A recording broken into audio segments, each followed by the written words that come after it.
Good morning. Kindly be seated. We'll start the session soon.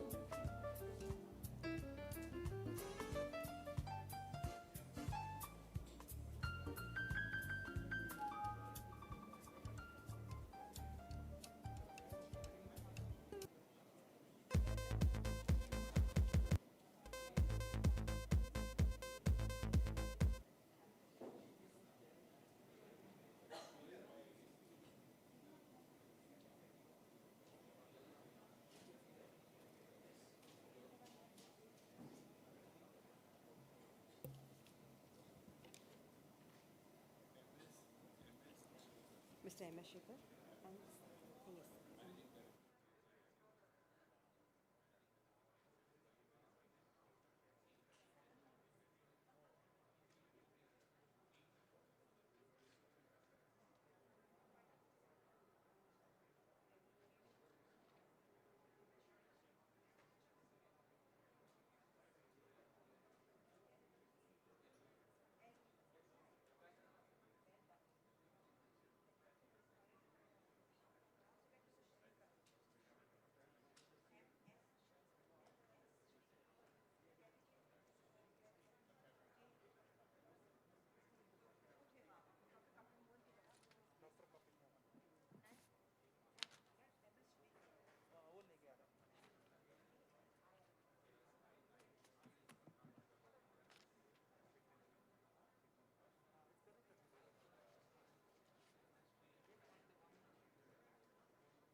Thank you. that was-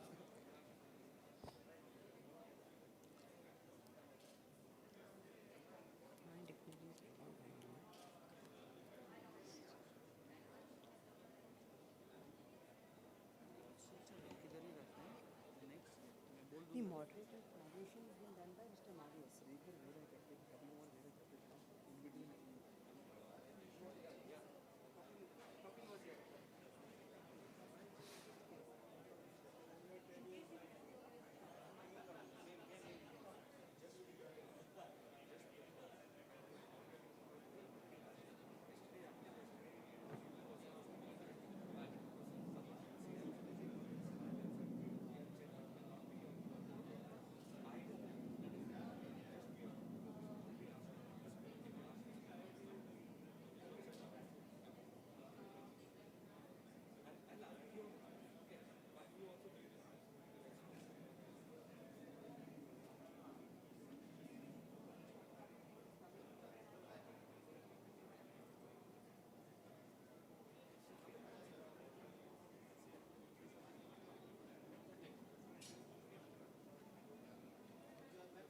Good morning, everybody. May I kindly request you to be seated? We'll start the session soon.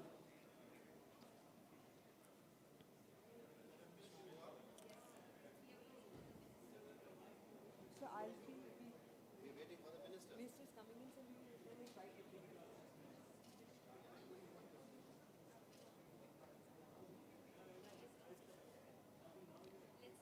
On the stage?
Good morning.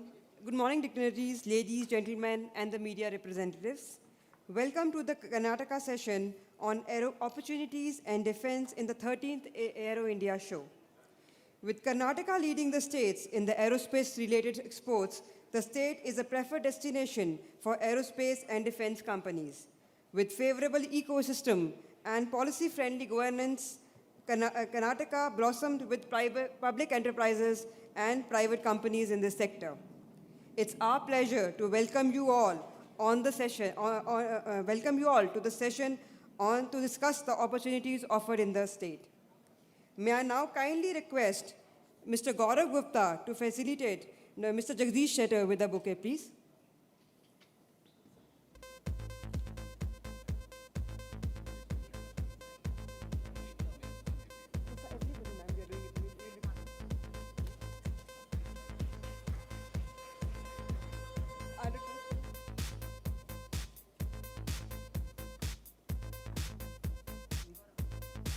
May I kindly request Ms. Gunjan Krishna to felicitate Mr. Gaurav Gupta with a bouquet.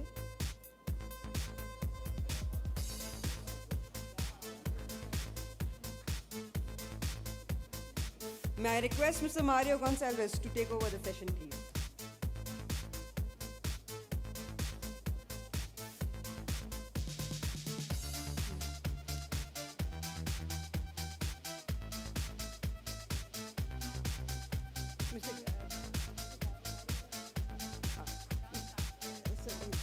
May I request Mr. Sandeep Singh, Chairman CII Karnataka State Council and Managing Director Tata Hitachi Construction Machinery Company Private Limited to give the welcome address.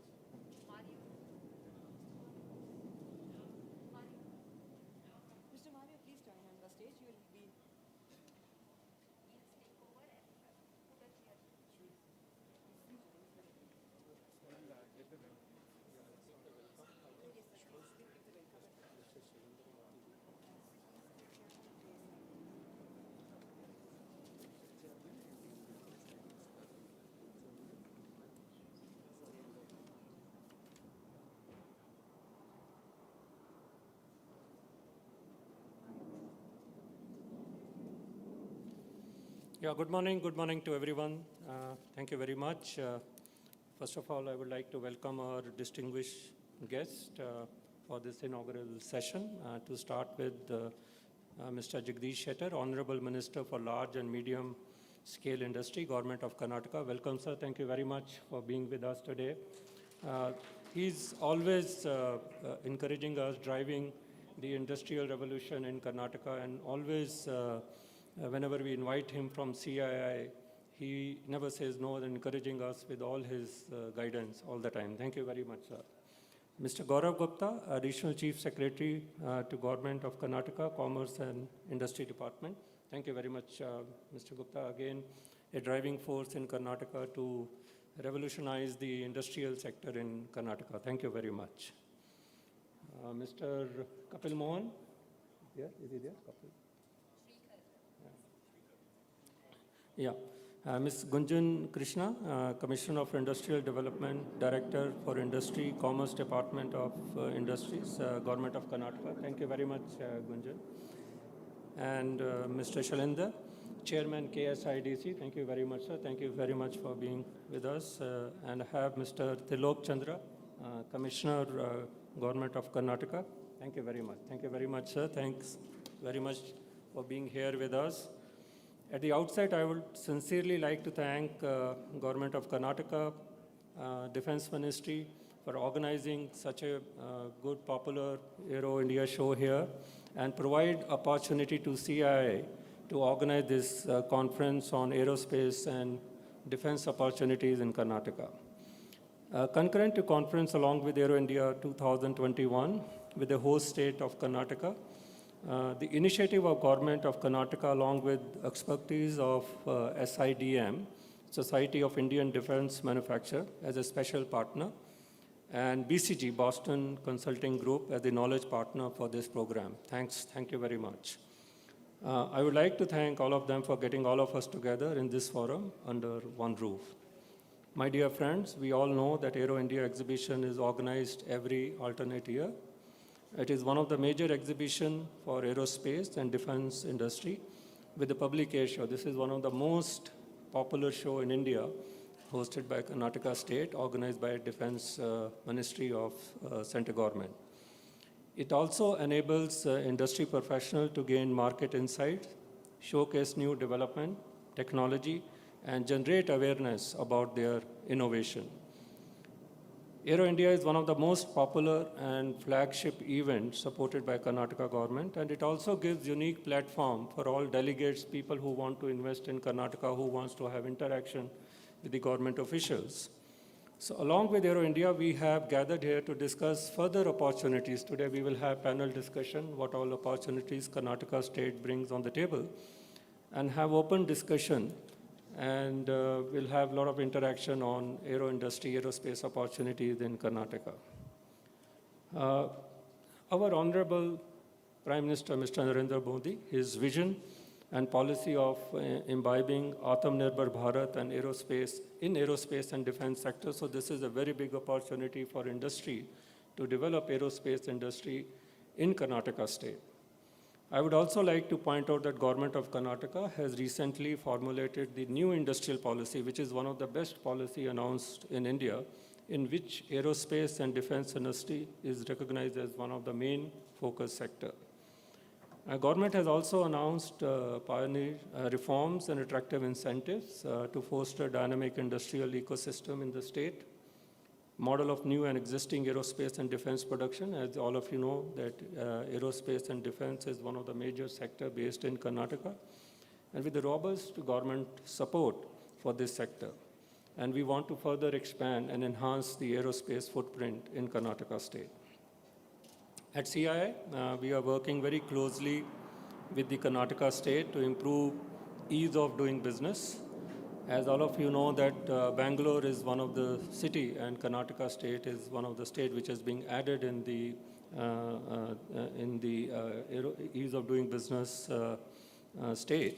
And I would also like to, we are working very closely with the government on this to ensure that we have single window clearance in Karnataka. Government has been very proactive. I being a managing director of Tata Hitachi, we have our factory in Dharwad, and I can tell you that we have one of the best experience in Karnataka state. We never faced any kind of problem. I would also like to extend our appreciation to all the delegates who have braved pandemic and have honored the program here, and we would like you to have very close interaction with the panelists over here. With this, we shall being a brand, we should start a new journey in the aviation sector. And I would also like to thank once again our industry minister who has been spearheading the industry revolution in Karnataka. I would also like to thank our Chief Minister, Honorable Chief Minister, Mr. Jadurappa, under whose guidance we have been seeing a lot of improvement, a lot of positive energy driving across the state. So with this, I will close my welcome remark. I would like to now invite Mario to take on the session from here. Thank you. Thank you very much.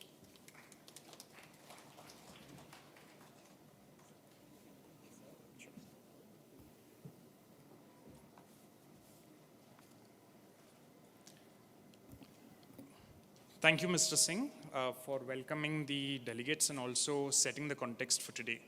I'd like to take a few more minutes now to just share a few more details on why Karnataka is perfectly placed to be the right ecosystem for manufacturing, and also then lay out the overall agenda for the day in terms of the various discussions that we're going to be having. So just to start off with, the entire aerospace and defense ecosystem is undergoing a fantastic transformation.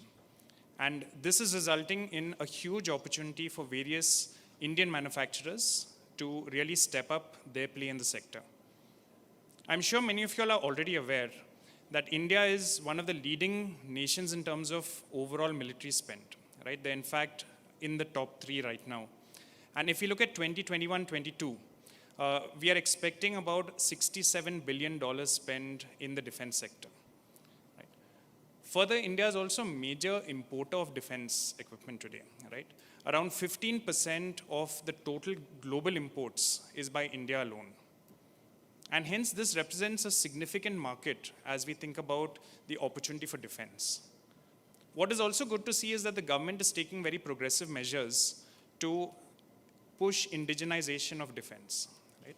You'll see in 2019 alone, 74 licenses have been issued for domestic defense manufacturing.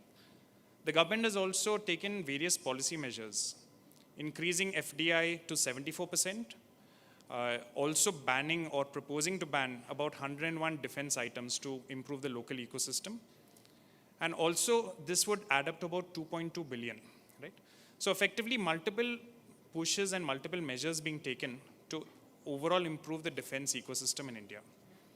Secondly, if we come to MRO and aviation, you will again see there multiple measures being taken to improve competitiveness. The MRO GST rates have been slashed, which now puts us on par, in fact, better than other countries like Singapore. And various tools and toolkits, etc., are now being exempted from customs duty. The third area that, of course, we are seeing a lot of push on and expecting to see a lot of growth is in the civil aviation space. Right, of course, you are all aware there is expected to be significant growth, and you'll see on the left-hand side of the slide, both in terms of air passenger traffic as well as cargo traffic. This is, of course, supported by various initiatives by the government, whether I take the regional connectivity scheme, the entire Navnirman policy and push, and hence the focus on increasing the number of airports across the country, or even the overall commitment by the government towards development of infrastructure around airports. Right, so across these 2 pages, what you will see is there's significant opportunity emerging in the defense space, in the MRO space, and of course in the commercial aviation and airspace. So with that brief context, over the next hour or so, we will have multiple discussions across the various delegates that we have with us today. I'd just like to run through the overall agenda for the discussions today. We will first start with ACS Commerce and Industries, Shri Gaurav Gupta, who will share his overall views on Karnataka's new industrial policy and the sort of progressive reforms the state is taking. That will be followed by Mr. Shrikar, who's the MD of KSIIDC, sharing his views on PPP and how that can help the entire aerospace and defense ecosystem. Commissioner Industrial Development, Ms. Gunjan Krishna, will then speak specifically about investment opportunities for various manufacturers in the aerospace and defense space in Karnataka. We will follow this by a discussion on skill development and how we can help to upskill the labor in the state. This will be covered by Dr. Chandra, who is the Commissioner of Industrial Training and Employment. We will then have the keynote address by the Honorable Minister, Large and Medium Scale Industries, Sri Jagdish Shettar, who will talk about Karnataka's vision for overall industrial and economic development. Mr. Jayant Patel, President SIDM, will then speak about the outlook on Indian aerospace and defense sector, following which we will then have a set of discussions by various industry players. We will have the Chief Engineer Boeing speaking about his experience in Karnataka, followed by Dr. Malhotra, who is the CEO and Managing Director, Dynamatic Technology, also sharing his experiences of working in the state. We'll then have Ms. Bansal, who is the Director of DTDF, sharing her views on the entire funding and support for defense production. And then finally, we will have the CMD of Antariksh, talking about the collaboration opportunities in space sector for Indian companies. So that's the lineup we have for today. It's going to be a set of very interesting discussions. And thank you again for all being present here today. Look forward to a very interactive session going forward. So with that, I would like to now invite Shri Gaurav Gupta, Additional Chief Secretary, Commerce and Industries Department, to share his views on Karnataka's extremely progressive New Industrial Policy 2020-25. Sir, please.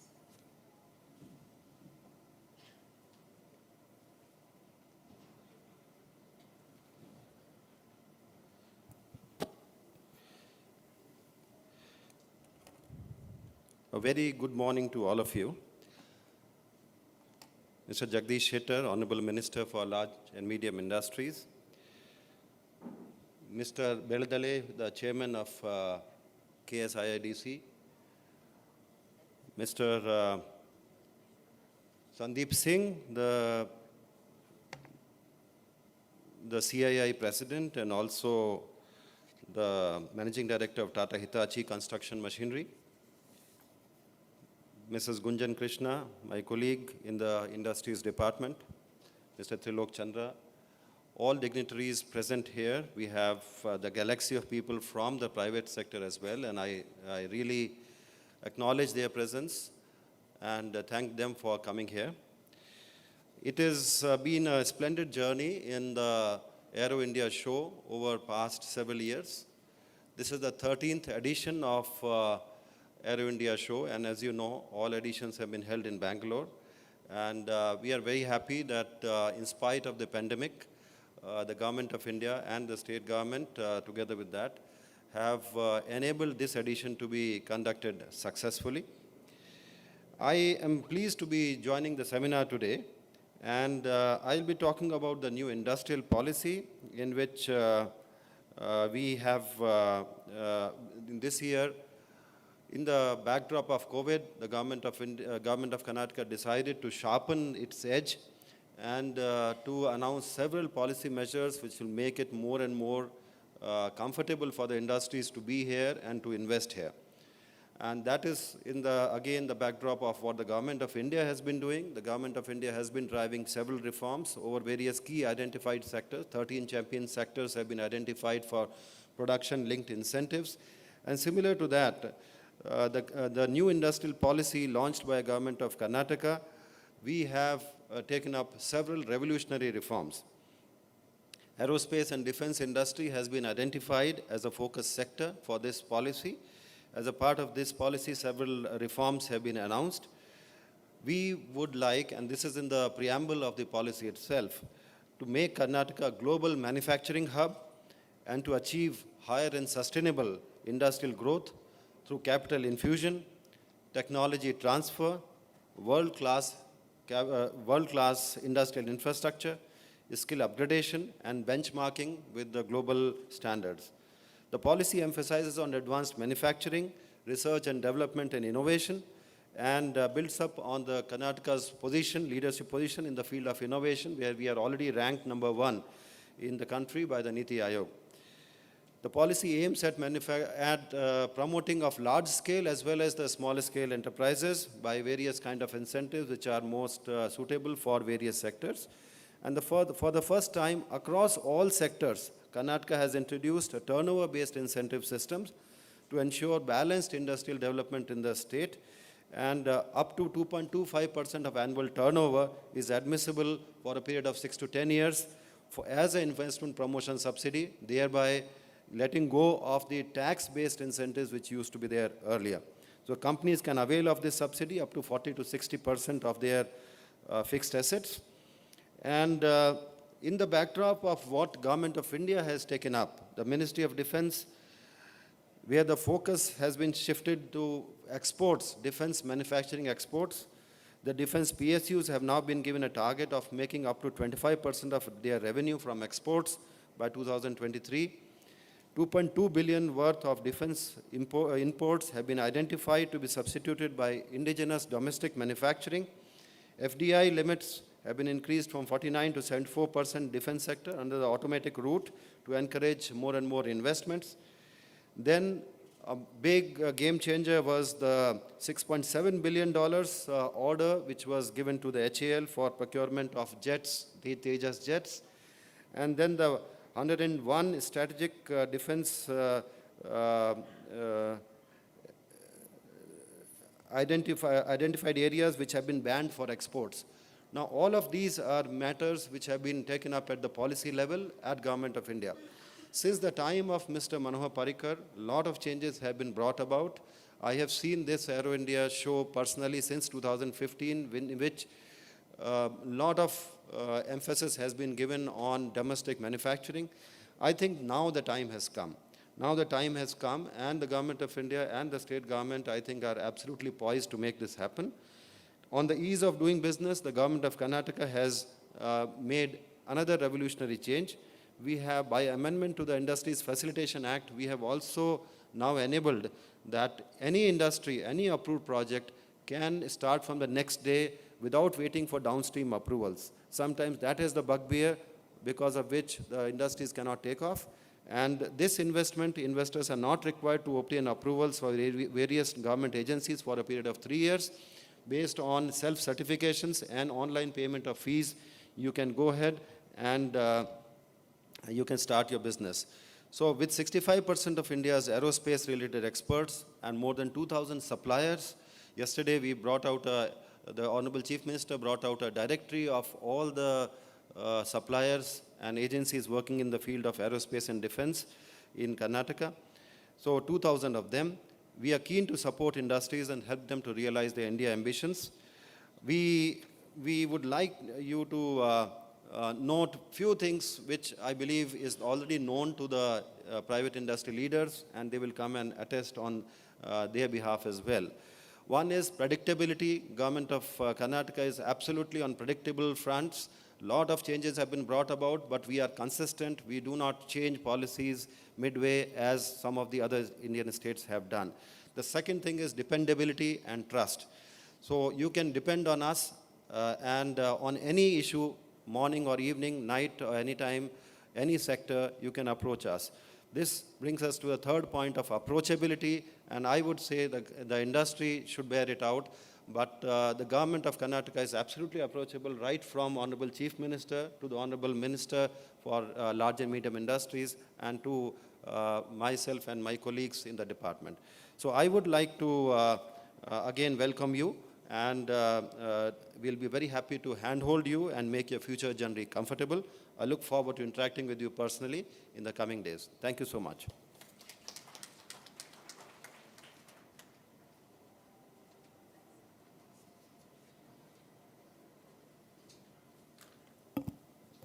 Thank you, Mr. Gupta, for sharing the various policy measures that have, of course, been taken at the central government level, but more specifically at the Karnataka level. And congratulations to you and your office for the extremely progressive new industrial policy, which will really help to drive industrial development. The next topic for discussion, and leading off from what ACS was speaking about, Infrastructure development will be critical to help to fuel the overall industrial development in the state. KSIIDC has been undertaking reforms in this space and driving the entire PPP agenda for industrial and infrastructure development. We have both the chairman of KSIIDC, Mr. Shailendra, as well as the MD of KSIIDC, Mr. Shrikar, with us today. I would like to invite Mr. Shrikar now to share his thoughts and views on how KSIIDC is helping to drive the entire infrastructure development in the state. Very good morning to you all. Honorable Minister for Large and Medium Scale Industries, Shri Jagdish Shetterji, Chairman of Karnataka State Industrial and Infrastructure Development Corporation, Shri Shailendra Beldaleji, ACS Commerce Industries, Gaurav Gupta ji, Sandeep Singh, and dear friends. I'm standing before you on behalf of the Infrastructure Development Department and the Karnataka State Industrial and Infrastructure Development Department. Before I speak, I think we have a small video which we'll play for around 5-6 minutes, and then I'll wrap it up. Connecting the dots.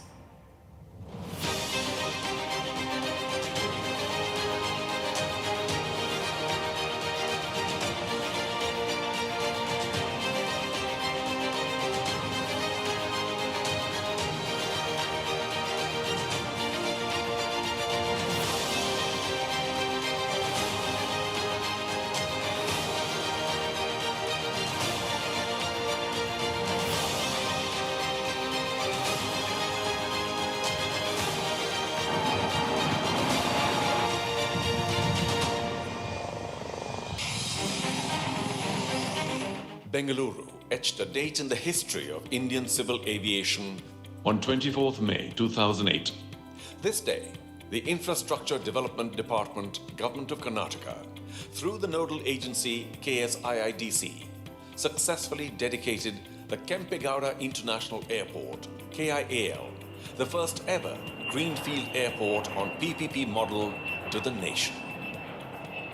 Our government is committed for robust infrastructure for balanced growth. To further it, we are aiming at connecting more people and places.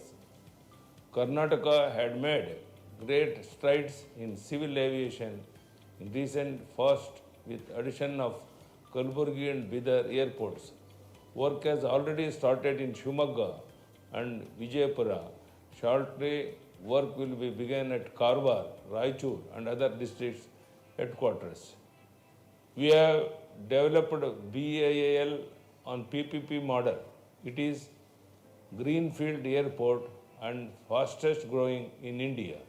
There is abundant opportunity for private players in building airports in our state. I invite private sectors to participate in the growth of civil aviation in Karnataka on PPP basis. Thank you. KIAL's spectacular success over the last few years and the exponential growth of passenger traffic has resulted in expansion of the existing infrastructure with Terminal 2 and the second runway, which are going to change the air connectivity in the millennial world. The government has embarked on a journey to connect the dots in the state's civil aviation, bringing far-flung districts closer to the state capital and national mainstream. Under the Regional Connectivity Scheme, UDAN, Karnataka is flourishing with the fastest growing greenfield airports in this country on a PPP model basis. Karnataka has many opportunities, especially in North Karnataka region, which has immense investment potential for aero infrastructure development on PPP model. The regional connectivity to the state capital removes alienation and thus reduces the psychological distance. Connecting the dots.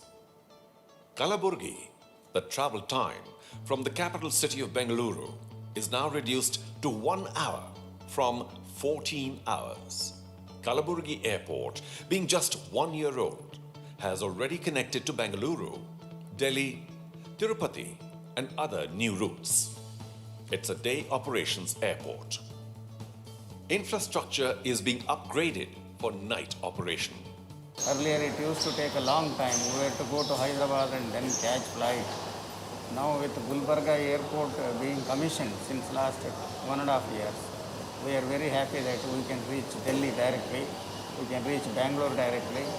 So it is very convenient and it is triggering and catalyzing a lot of job opportunities to youngsters. Bidar. Operations of flight service began on the 7th of February 2020. The airport is remodeled under the Regional Connectivity Scheme, RCS Udan, Government of India. Bidar Airport is being operated on PPP model with GMR. So now it is time saving and it has given a lot of opportunity for people to come to Gulbarga, and Gulbarga or maybe Bidar, like this project of government is really very good. So the connectivity becomes very good, people can commute easily, and that is really helping the normal public. Ongoing airport project situated 12 kilometers away from Shivamoga city at Sogane village. This airport will benefit tourism and industrial activities of the Malnad region. Work is in full swing. An all-weather greenfield airport is designed to facilitate flight operations of large civilian aircrafts like Airbus 320, Boeing 737. Thank you. So I think the main idea was to show a few airport development projects that KSIDC as a nodal agency is implementing. Can you just have the PPT, please? So what I'll try to highlight in the remaining time of 3 to 4 minutes is three broad areas that the Infrastructure Development Department and KSIDC, along with the Commerce and Industries Department, is facilitating on behalf of the Government of Karnataka. I'll basically focus on two areas. One is the civil opportunities we've already spoken about in terms of civil aviation growth in Karnataka. So today you have the BIL, which is one of the most successful airports in the world. We also have functional airports in Mysore, Hubli. We have it in Mangalore, in Gulbarga, and also in Bidar. So the civil aviation scene in Karnataka, unlike many other states, is growing at a very fast pace. And I think the intention of the government of Karnataka is to extend this, is to give impetus to this. And why it is important is, I will just show you the map of Karnataka and just try to highlight. Oh, the map has gone away. Okay. So previous, yeah. There's a map which shows. Okay, so. If you look at the scenario in terms of regional connectivity, the northeast of Karnataka, where Kalburgi and Bidar are connected, now you have the northwest with Hubli and Belgaum connected to the airports, and very significant airports coming up in Shimoga and Vijayapur, centrally and north center. And this, we believe, will give a huge boost to not only tourism, but also it will give a big boost to industrial growth around. And why it's relevant for the present gathering is that the industrial sector growth grows around Tier 2 cities, which is an impetus again to industrial growth. Everything is not concentrated in Bangalore. There's more opportunities outside. So I think this is one of the major areas that we're concentrating on. And Karwar, very close to Goa. The naval authorities have a naval airport, and there is a civil enclave, civil airport being planned along with the naval authorities in conjunction. And this would be on a PPP mode. So even private players can come forward and can build and bid on these airports. So there are some of these airport projects which are coming up. Of course, Mario mentioned about PPPs, public-private partnerships. I think in airport development, there is a huge scope for PPP development. BIL is the best example of a PPP model. Similarly, Karwar is one which is going to come up, and also Ballari and other airports. Because the state, to an extent, can invest and can develop, but it wants to act as a facilitator. So I think the role of the private sector in airport development in terms of the industrial growth around is huge. Another area that I want to just touch upon, apart from airports, so this is being the nodal agency. The other area that I want to touch upon today, since we are here, just a few kilometers away from here is what is going to be developed, is a very significant and important milestone, is Bangalore's signature business park.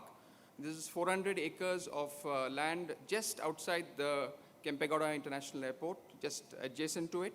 And this project we feel is going to have a great multiplier effect in terms of bringing the best aerospace, R&D companies and other players into this market. And it's situated just next to the airport. This is kind of just a broad outline where we're going to develop this park. It's a green park which has the business area, it has a design and culture center, also an innovation and research district. So idea is to have a holistic development with the basic infrastructure being provided by KSIIDC, the entire trunk infrastructure and the entire, it's like a mini city. And that basic infrastructure is already underway. It is going to be completed very soon. And this project has great scope because when you're talking about the aerospace park, 1,000 acres, similarly, there are certain companies which can come in here which have interest in that sector and with a huge R&D spending because there would be some factors for R&D qualifications. So this development, of course, we don't have to sell Bangalore to you. Bangalore is already a known capital city with its highest, it's a #1 choice for technology occupiers. So I think Bangalore is selling on its own. We don't need, the government of Karnataka doesn't have to really now really sell Bangalore because it is known worldwide. And we feel that this city, this business signature park with the necessary participants will give a boost to the sector around. So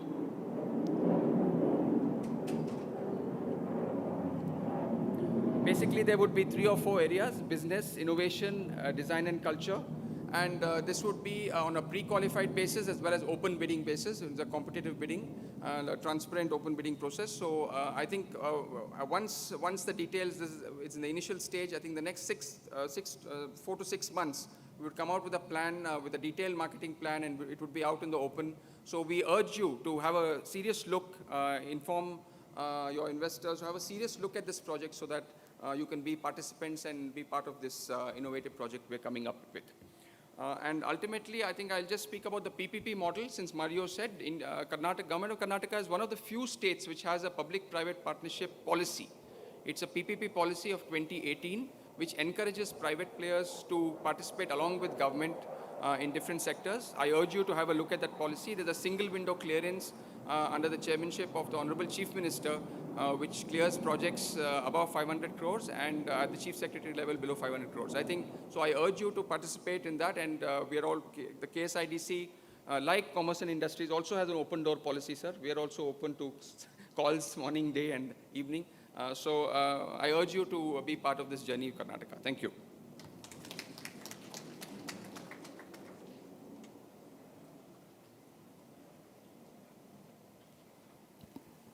Mr. Shrikar, thank you for sharing the very impressive agenda on infrastructure development in the state. I would now like to invite Commissioner for Industrial Development, Ms. Gunjan Krishna, to talk about the overall investment opportunities for various organizations in Karnataka across aerospace and defense manufacturing, and MRO. Commissioner. Namaskara. Esteemed members on the dais and all our friends here, thanks a lot for coming here and being a part of our story. Bengaluru, as you know, is a toast of the world.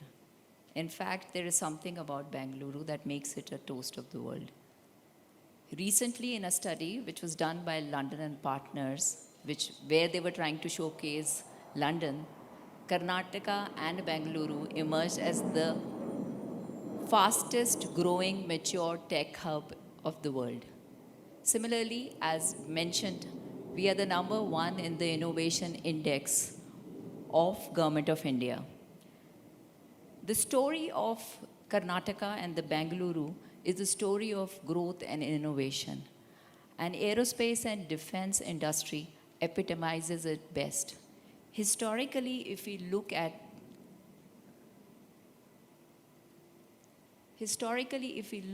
the growth of aerospace and defense, it started in 1940s with the visionary Mr. Walchand and Hirachand, who decided to set up an Hindustan Aircraft Limited in Karnataka, in Bengaluru.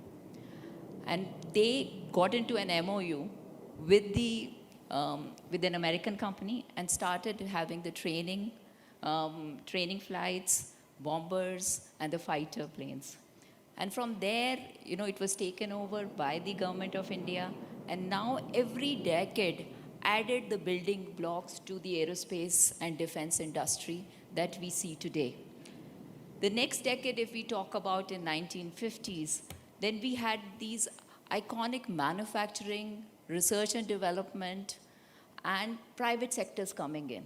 And that was a major building block. If you look at Bosch came in, they provided machine tool, which is very important for the aerospace and defense industry. We had DRDO coming in, which is a defense research organization. And we had number of PSUs like BEL, BHEL, NAL coming up during this decade. Talking about 1960, we move our story from stratosphere to outer space.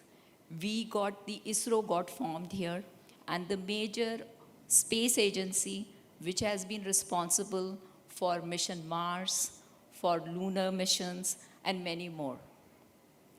80s, we saw, in fact, you would have seen Tejas and how HAL has got a contract for 83 Tejas. But the roots of it lied in 1980s. And if we look back at 1970s, then you have the Arabhat that came in. And 1980s, we had Tejas prototyping, designing happening in HAL. 1990s, we have again, India's first satellite Earth station set up in 1992.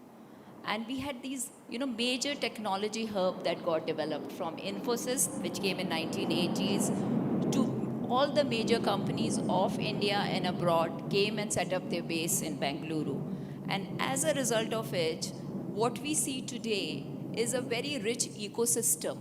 We have 65% of the country's aerospace related exports, which are in Karnataka. We have 67% of all aircraft and helicopters manufacturing for defense services. We have 70% of the entire supplier base.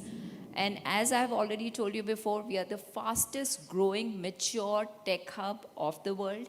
Also, we are home to the Global Innovation Center. In fact, 35% of them have set up their innovation centers here in Karnataka.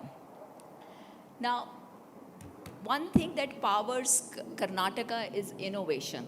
And that innovation comes from public sector enterprise, from private sector, which are mature companies, but the maximum come from our startups. And talking about these stories, very interesting. I will basically concentrate on two stories today. NOPO nanotechnology. Now, NOPO was started by a very, he's barely 30. As a youngster, his name is Gagadhar Reddy. As a youngster, he always dreamt of going to outer space. He thought he should be going, and like Elon Musk, he also thought of going to Mars. And the limiting factor he realized is that the composites available, which should be light, at the same time sturdy. And that is a limitation factor. There was a study, and there's a Nobel laureate, Professor Smalley, who had developed what is called HIPCO or nanocarbon tubes.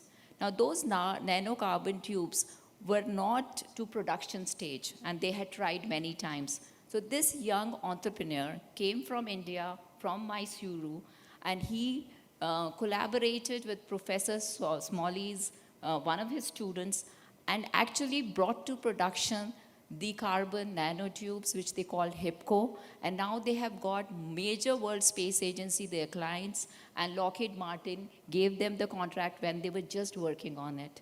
So this is a very interesting story. The second story I will talk about is Hyperverge.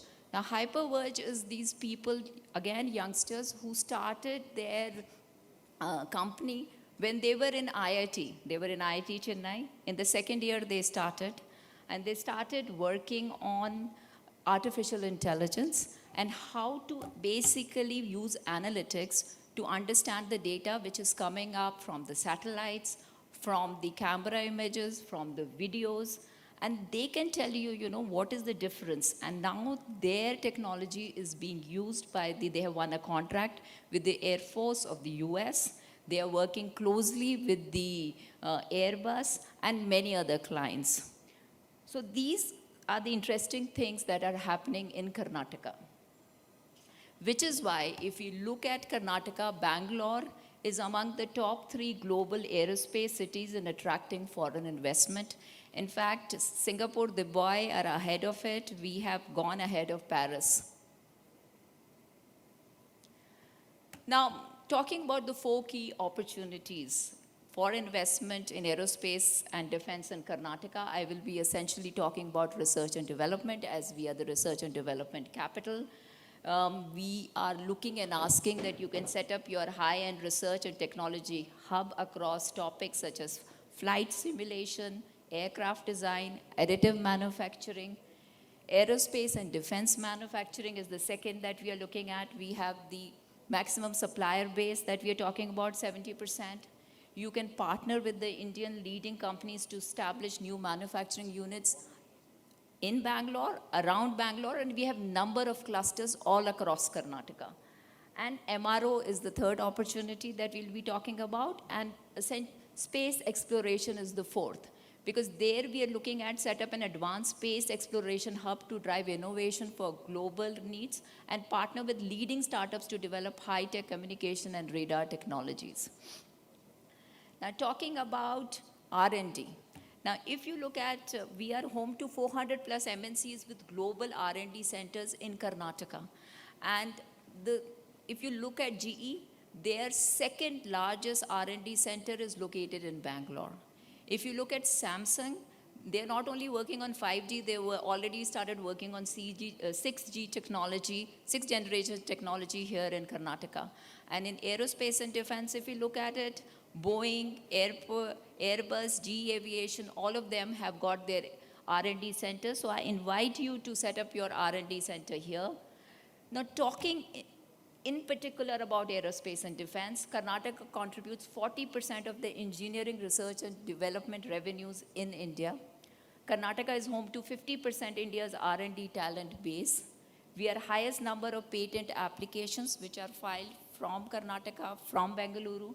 Complex aircraft design and demonstration simulation work being carried out in Karnataka for commercial aircrafts, and advanced technologies for MRO and autonomous flight research are being developed in Bangalore. So these are some of the areas that you can look at in coming, and we have come up with the new R&D policy that is incentivizing engineering R&D in the state.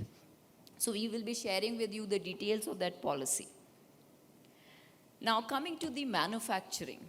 Now, Karnataka has a very well-established support and ancillary ecosystem for aerospace and defense industries. If you look at all the building blocks are present in Karnataka. Now, what are the building blocks of aerospace and defense industry? Essentially, mechatronics, what we call. Mechatronics means machine and tooling. We are again #1 in machine and tooling. If you're looking at development and manufacturing of precision manufacturing, again, we are a leader in that area. IT, software, artificial intelligence, robotics, quantum computing, cryptographic, lot of work, cutting edge technology, all of that is happening in Karnataka.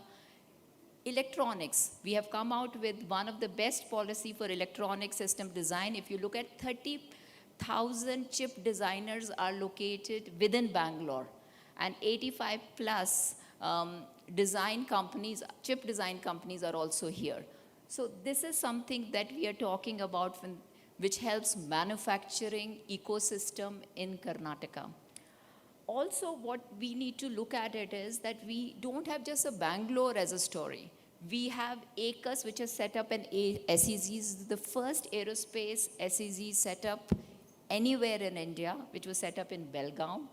We have aerospace and research and innovation centers which are coming up in Chitradurga. In fact, Indian Institute of Science and number of other centers. ISRO are setting up their centers there for training. We have in defense production, HAL is going to do their helicopter manufacturing in Tumkuru. We have 100 plus acre, already there is a defense and aerospace park near the Bayal airport, and we are coming up with the phase 2 of high-tech and aerospace and defense park. We are also looking at flying training school in Davangere and defense production cluster in Dakshin Kannada. So this is the entire ecosystem I'm talking about. Location-wise, we know, how location is very important.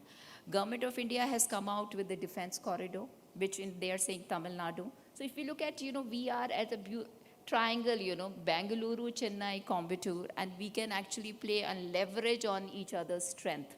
And this is where if we get included in the defense corridor, this will make the most powerful and a force multiplier for the defense production and aerospace industry in the world. Now, another thing is we are looking at, manufacturing. If you look at it, how the future warfares will be fought, what are the technologies that will be used, they're all present here. And the most important change you will see is in the field of additive manufacturing. Additive manufacturing, if you see, is from designing to prototyping to actual manufacture, the entire cycle can be reduced. And also to ensure that you don't have to keep the stockpiles and stockpiles. Traditionally, how the procurement of defense has been happening is that where you actually, buy for 30, 40 years. Like you plan for 40 years. Now, this cycle would reduce to 10 to 15 years. And that would be essentially because of additive manufacturing. And if you look at what is happening in additive manufacturing, then Karnataka is the hub. And it's a hub for all three. One is you need a skilled power. And we have got into a memorandum of understanding with the DASU system, and they are training people not only in Bangalore, but in almost 4 or 5 cities across Karnataka. If you look at, startups such as Delta System, eForm are currently developing large format hybrid composite 3D printers with support from the government, and a lot of activities are happening with the big giants here who are present here. So global leadership such as General Electric are leading the large-scale commercialization of additive manufacturing applications from Bengaluru. So if you are looking at where aerospace and defense is going, then Karnataka and Bangalore provide you that ecosystem for planning for future. Now, this I will not go into detail, only one thing we will share with you our policy, and sir has spoken about it. 25% of the investment, what we give as an incentives in our new industrial policy, which is turnover-based, production-linked incentive, 25% of investment will be earned back as subsidies based on NPV of subsidy to investor on investment of 150 million.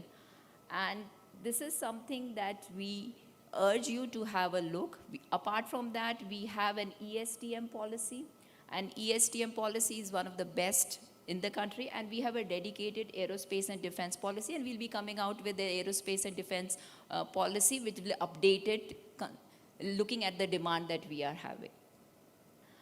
Now, coming to the opportunity in the MRO space. Now, you have already seen that how we have changed, the government of India has changed the laws, and how we are as competitive and in fact better than Malaysia and Singapore in MRO, and there is an opportunity in Bangalore. If you look at Bangalore International Airport, we are one of the fastest growing airport, not only in India, but all over the world. In 2018, we were the fastest growing in between COVID. But even then, if you look at cargo growth or if you look at passengers growth, in both of them, we have been actually topping the charts. Again, is a grant of not only Bangalore, you can also look at Mysuru for that, because this is going to emerge as the second busiest airport in times to come. And we have that connectivity where if the, say for example, if the bigger companies want an access to the air path, that can be provided easily at Mysuru.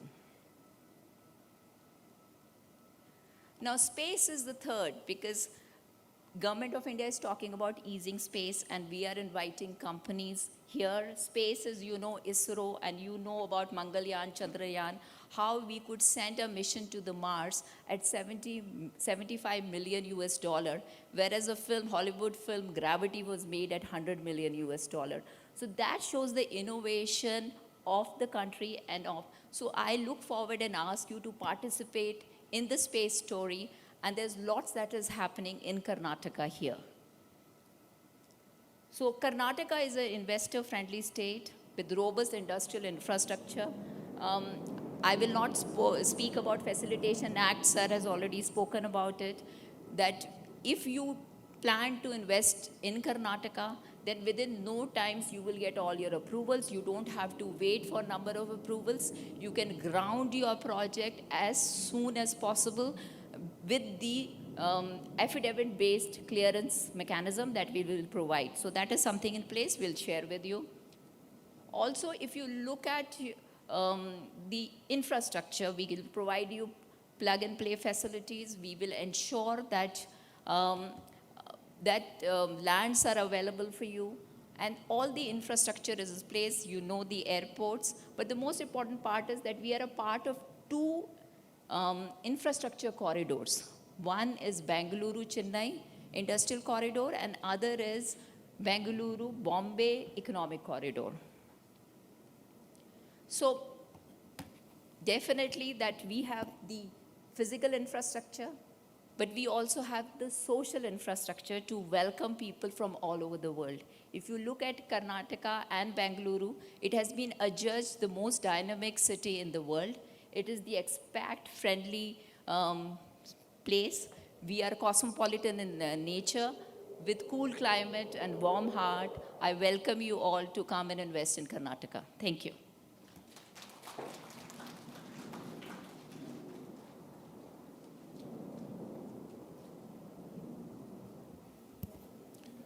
Thank you, Commissioner, for sharing why Karnataka is definitely the most attractive destination, whether it is for R&D, manufacturing, MRO, or space technology. I think one of the key enablers to drive this entire industrial development will also be a skilled workforce. I would now like to invite Dr. Chandra, who is the Commissioner of Industrial Training and Employment, to speak about the various skill development programs that the state of Karnataka is driving. Dr. Chandra.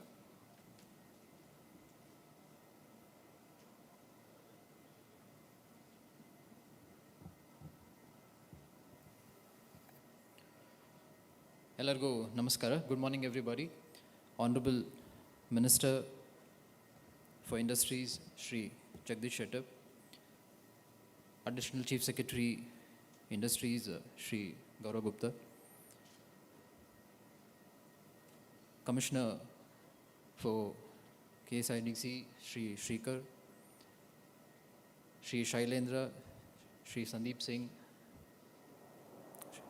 Ms. Gunjan, Anshul, and all the distinguished invitees for this gathering.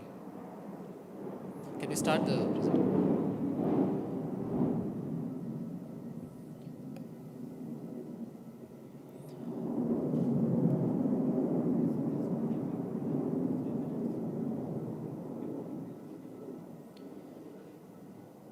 One of the key challenges what we are facing now in the era of Industry 4.0 is providing skilled manpower across the state.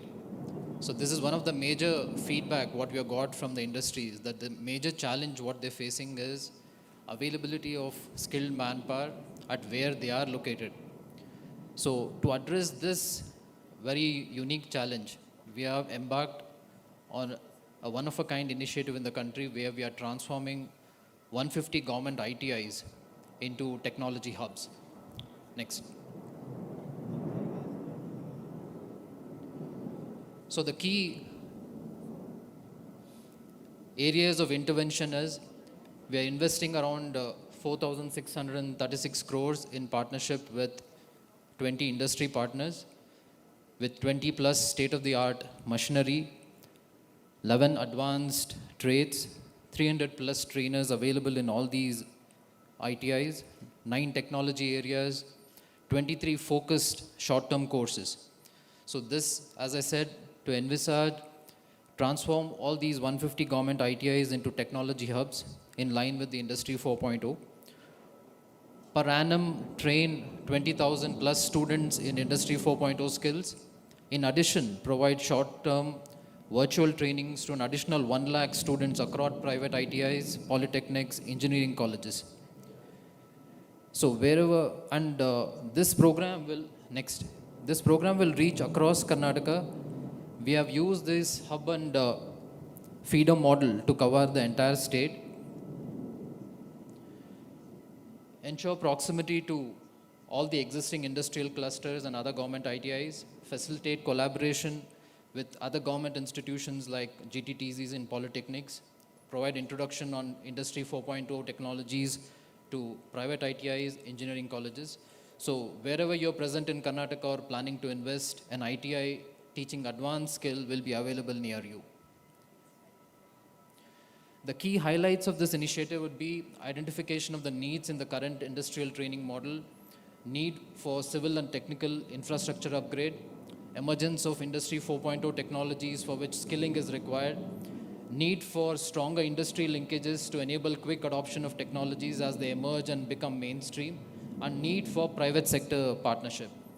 The key interventions proposed are civil and technical upgradation of 150 ITIs, including investment of 4,600 plus crores, onboarding a consortium of 20 plus industry partners led by Tata Technologies, training of ITI trainers, development of advanced trades and courses, with the key anticipated outcomes being upgraded ITIs that are sustainable, aligned to Industry 4.0, running technologically advanced trades, training and certifying 20,000 plus graduates per annum, and outreach to 1 lakh plus students per year, technical support to MSMEs, and forward linkages for lucrative investments in the state.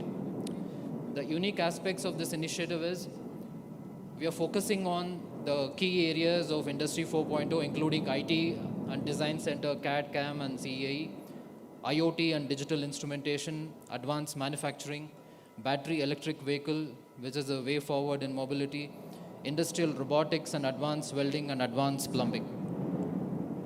So these are the key technological partners who have come join hands with us, starting with Tata Technologies, Tata Communications, HP, Dell, Schneider, Ansys, Calveco, Mastercam, Yasakawa, PTC, Haas.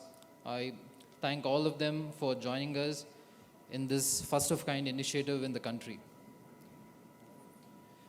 The skill upgradation of trainers, we deployed 2 trainers in every ITI who will train the ITI staff as well as the interested personnel from industry who require customized tailor courses which is useful to their sector and industry. The training of trainers at the nodal centers, ITI instructors, faculty members will undergo training on the latest technologies provided in the nodal center. Training of trainers will be conducted by the Tata Technologies and its partners. Assessment will be done at the end of the training, and certificate will be provided to members after successfully completing the assessment.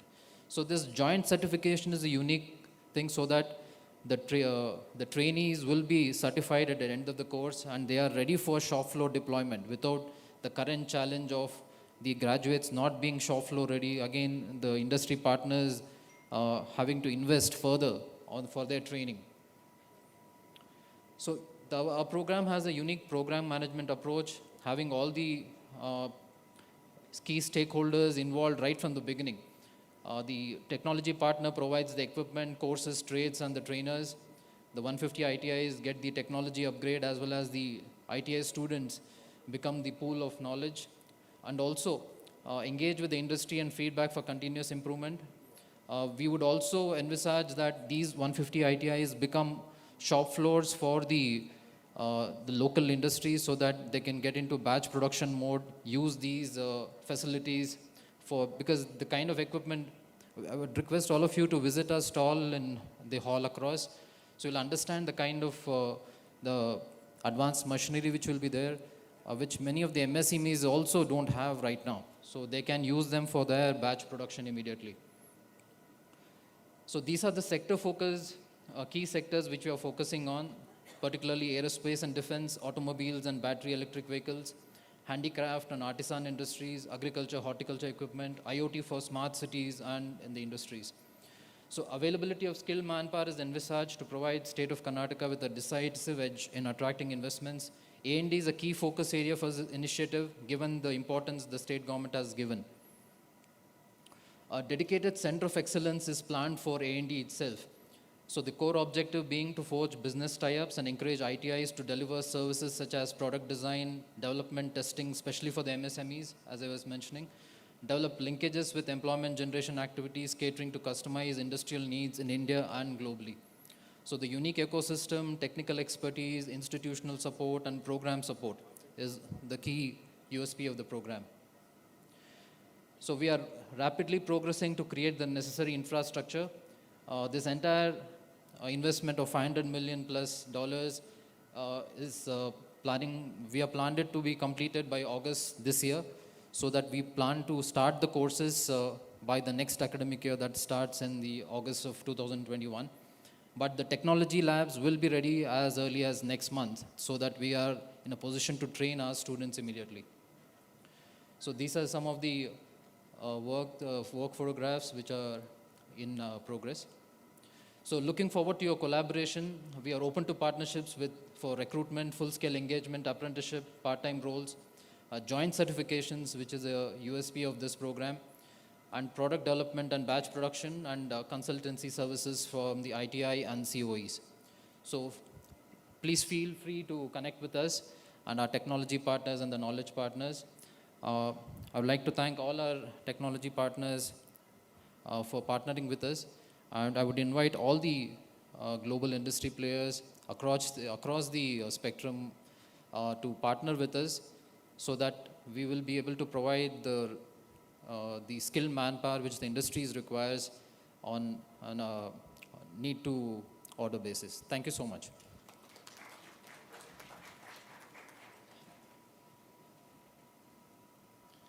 Thank you, Dr. Chandra. Karnataka has truly been driving a progressive agenda on the entire industrial and economic development under the leadership of the Honorable Minister for Large and Medium Scale Industries. I would now like to invite Sri Jagdish Shettar to share his vision for the state in terms of both industrial and economic development.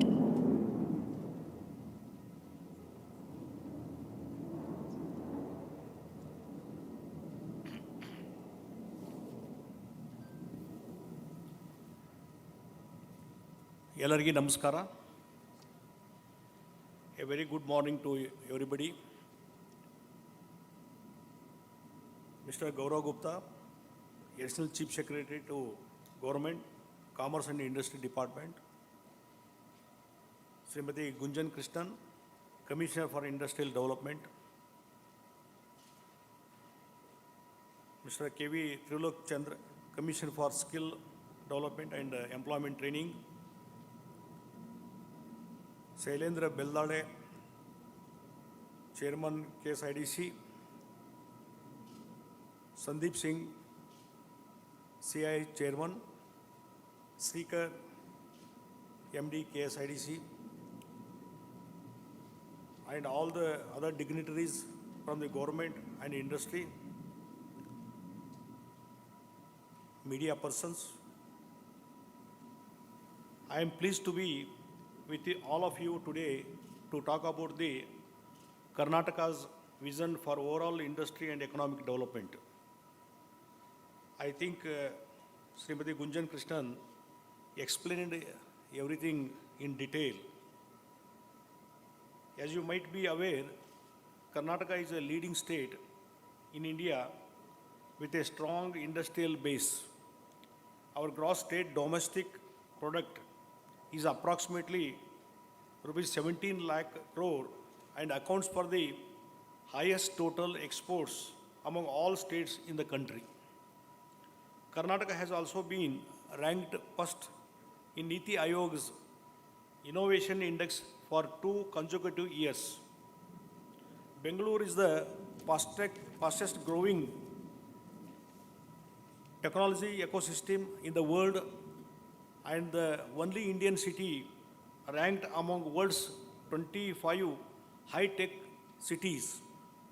It is also the startup capital of the country and is within the top 3 startup ecosystems globally.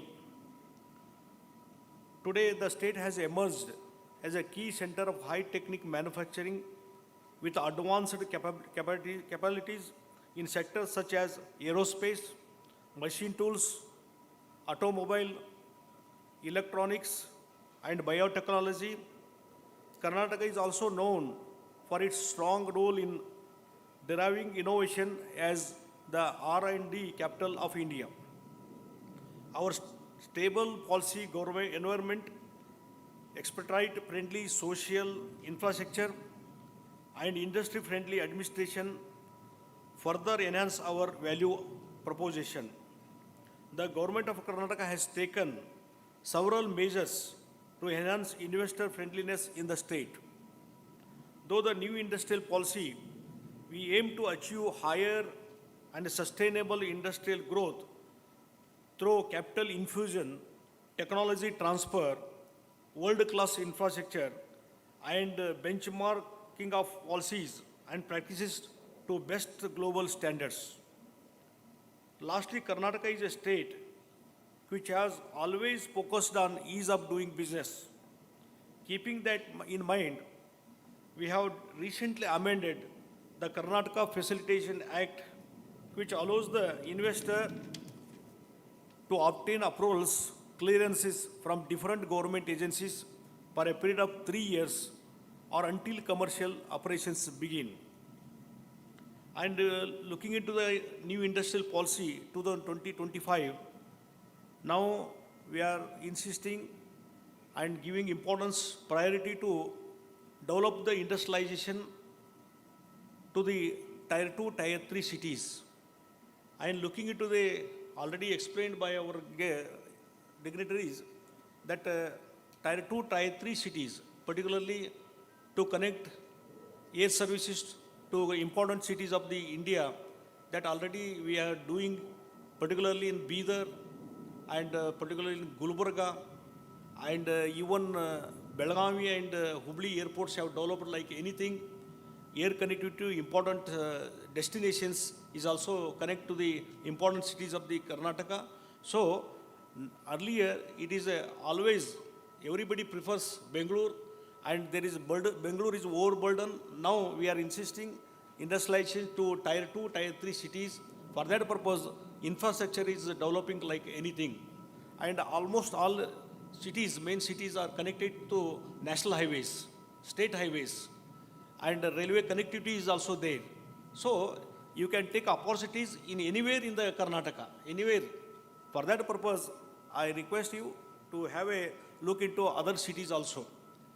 Karnataka is committed to support growth of industries in the state and shall lead from the front in creating a conducive environment for business to prosper.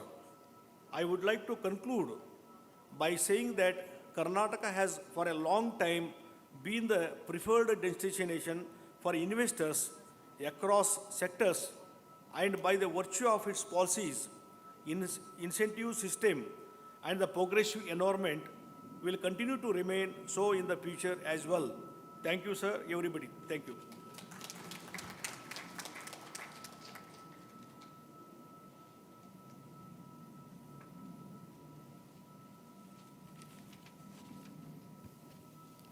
Thank you, Honorable Minister, for your leadership in driving Karnataka's industrial and economic development.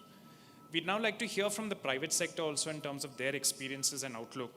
I would first like to invite Mr. Jayant Patel, who is the President of SIDM, also whole-time Director, Defense L&T Next, and member of the board L&T Limited, to share his outlook on the Indian aerospace and defense sector.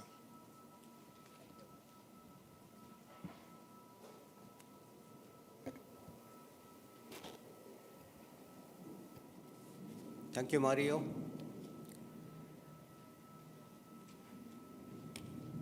Good afternoon to all of you. Good morning.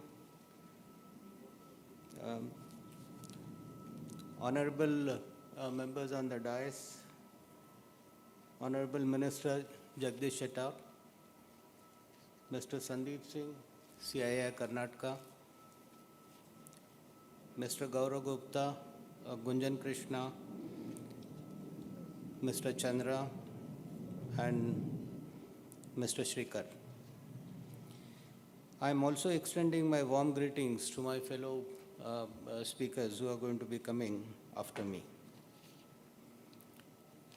We know air show has become a permanent destination as far as Bangalore is concerned. And this is an event which comes up exactly every alternate year and has become a location of choice, Southeast Asia's largest event in the aerospace and defense-related exhibition. This year, obviously, being very different, it has taken a new dimension, and this dimension needs specifically to be highlighted. This is the first show in the world which has gone global. It's as much being done physically, and much larger than that is being aired virtually in the form of sitting at our own homes and our offices. We could actually be in air show, and that's precisely what is the hybrid model, which essentially is what SIDM is doing to carry this event global. Now, when we start talking of being global, it brings in certain amount of responsibilities, and we have seen that the state of Karnataka actually has been a partner to this show, at the same time providing some amazing support to the organizers of the show, specifically from the Ministry of Defense. I'll restrict to some extent on what exactly is happening on the defense scenario in the country. The defense industry was opened up for private sector participation precisely now 20 years back in 2001, and it was licensed in 2002. We have seen at least 8 versions of the procurement procedure which came in during this period, and the latest one obviously has now come in exactly 6 months back on September 2020. Now, that's essentially where the September 20 has changed the focus from procurement to acquisition. It's now called the defense acquisition procedure. Anything that any segment of industry, whether it's private sector, whether it's public sector, whether it's global OEMs, what we wanted in the policy, this is the first policy we see a perfect balance between an Indian companies being facilitated as well as the global OEMs being facilitated to come set up shop with the 74% FDI directly. Of course, there's a focus on indigenous manufacture under the Atmanirbhar scheme, and through the Atmanirbhar scheme, we actually are seeing preferred procurement being done from Indian companies. So when you invest, even if you are a foreign OEM and you invest in India, you are as much an Indian company. Of course, the indigenously designed, developed, more because of the IP, gets a preference over such companies which will be the foreign owned and invested in India. The air show is essentially a fact that when the world is still thinking of resuming its commercial activities, we are making a bold statement from India that we are ready, and we've been able to do something wonderful in terms of control of the COVID, led by none other than the Prime Minister of India. He decided to take ahead this business of fighting COVID directly, and of course, the lockdown was still in place, and at that point in time, an enormous amount of new initiatives which were unthinkable just about 6 months before COVID actually started happening. Along with the DAP that I mentioned, there have been new initiatives which have come in the form of the defense production initiatives, the export policy and production promotion, rather the defense production and the export promotion policy came in. Now this is a document which for the first time talks of a clear, foreseeable targets in a absolutely defined kind of a time frame. The defense industry, if we look at, is typically about 90,000 crores per year. If we take the public, private, we take all forms of what happens within the country. From this, the target is to exactly double it to 175,000 crores by 2025-26. So 5 financial years doubling is precisely what the government's target is. And we see with the policies in place, there's something which would happen, and that throws up an enormous amount of new possibilities to happen right within this country. We've seen an amazing budget, a 22,000 crore increase in one financial year was unprecedented in the past. Just 2 days back, we saw that 18% increase in the capital acquisition budget, which the finance minister announced. I see it's time to start on truly those who have not really made those big time investments in this sector to start happening. Of course, when it comes to aerospace, the capital of the state obviously is Bangalore. And all over India, when we talk of this sector, that's essentially where Bangalore positions itself. I touched upon the hybrid format and the virtual medium. I can confirm to you that it's right now being aired in 60 countries. And that's essentially where we have exhibitors who actually are participating in this event here. In this context, let me just say that let us work together, gather to discuss some amount of those policy or specific initiatives that are further needed. At the same time, one thing which the Ministry of Defense today is clearly committed to is to do everything through a process of dialogue. And that's essentially where we see a society like the SIDM, no profit, no loss kind of an organization. It's all Indian defense manufacturers become the members, and it's a democratic process of selection and an election that goes through. That's essentially where we see the new initiatives on civil aviation like the UDAN.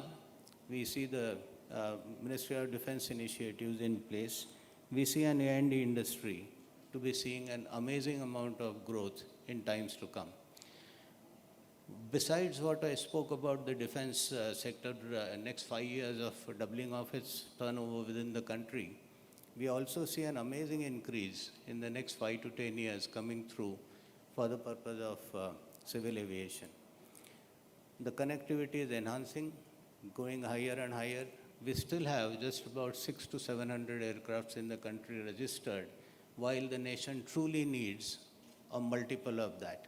And that's essentially a big opportunity where we talk of the regional transport planes or the long-haul kind of aircrafts.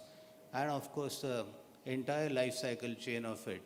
The military world obviously becomes the life cycle from the first of the development right up to the MRO and the life cycle, and thereafter from passenger to freighter conversions and all becomes a part of that. And that's essentially where we see some of those preferred destinations that in this country will certainly be passing through Bangalore or in and around other places in the state of Karnataka. And that's an opportunity which I see very clear. With that, in the interest of time, let me say that this is a place which we'll keep seeing and keep coming to for the subsequent air shows. And next 2 air shows later, we actually expect to be seeing an amazing change in this place, not just a matter of Bangalore, but the surrounding. Thank you so much. Jai Hind.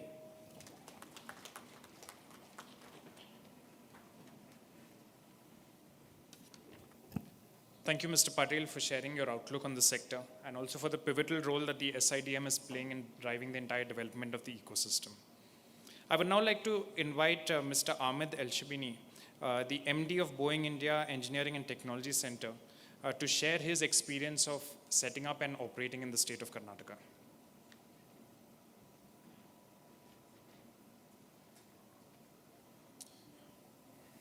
Okay, good afternoon, everyone. I think it's officially afternoon.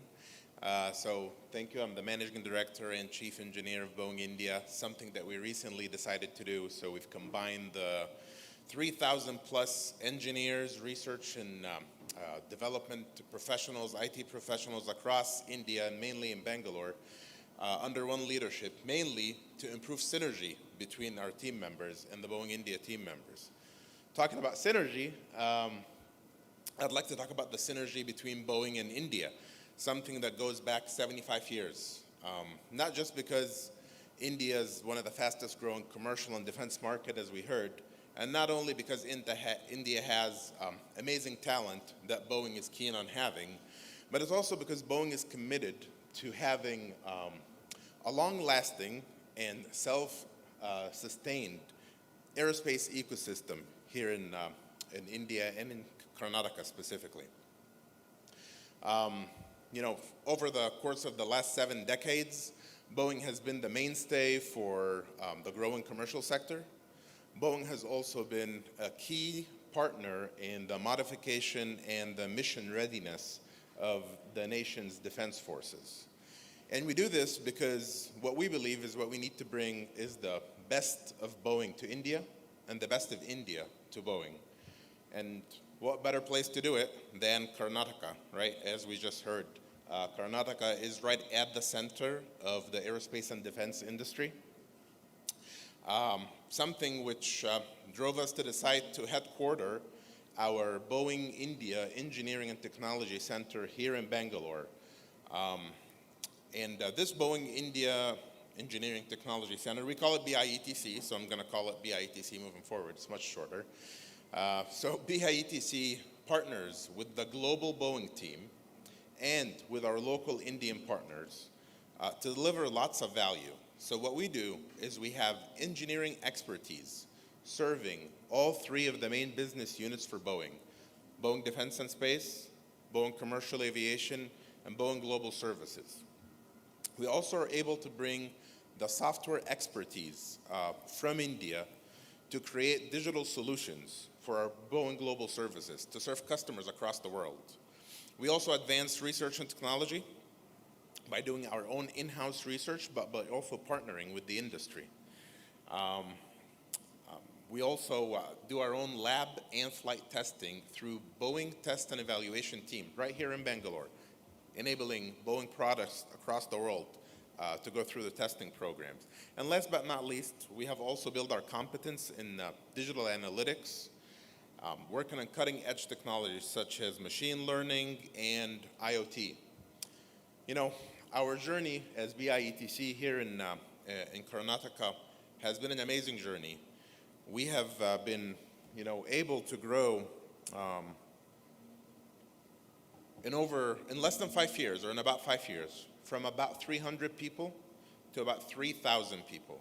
And we didn't just grow in scale or size, but we also grew in capability and the complexity of the work we do. And I would say we're just getting started.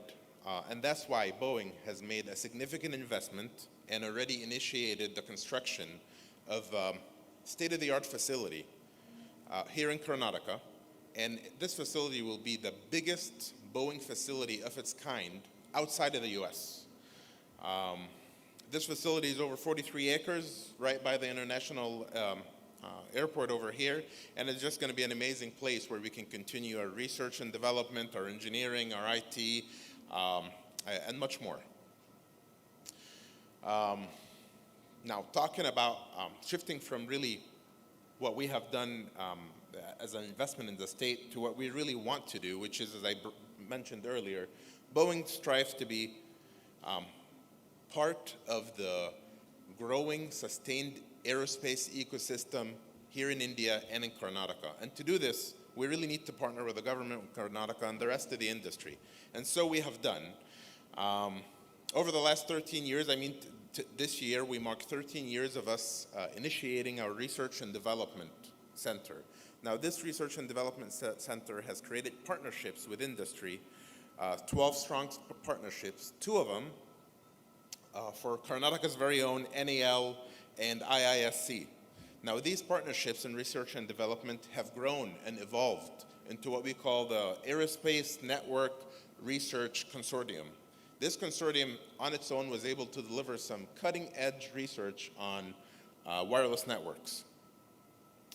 Additionally, back to the points being made about, it's not just Bangalore, it's not just Bangalore, it's really all of Karnataka. Boeing has is proud to say that we have 100 plus supplier partners here in Karnataka, in Bengaluru, Mysuru, Belgavi, and more. And what these partners do is that they demonstrate our commitment of making India, for India, and the world. And what we make in India, for India, and the world is some really exciting products. Our teams and our partners, HAL, for example, works on really complex assemblies for our F-18s. Companies and partners such as Dynamatic and Tata Advanced Materials, work on products that go in the Chinook airplane. We also have partners like Racel working on electric panels, and other partners like Wiptru and Scient working on other components, and many more to list. But this is part of what we aim to do, is make sure we have a sustained, self-reliant ecosystem that we are a big part of as Boeing India.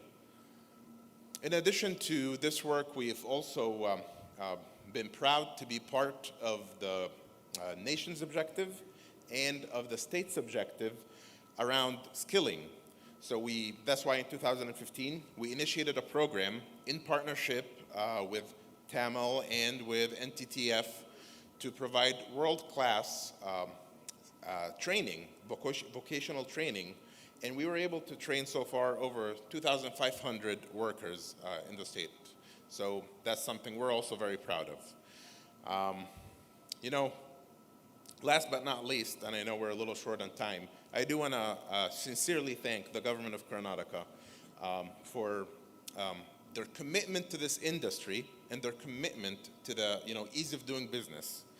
And we've had a challenging time as an industry with COVID, and the government of Karnataka partnered with the industry to enable us to safely operate and to get the business back and going. And now that we've talked about the challenging time, yes, it is a challenging time for the aerospace industry, but we remain committed and 100% convinced that this recovery is well on its way and that the aerospace market will recover quite well and the demand remains strong for aerospace moving forward. So with that, I know we're a little late on time. I just want to say thank you for the opportunity to come and share my thoughts here. Thank you.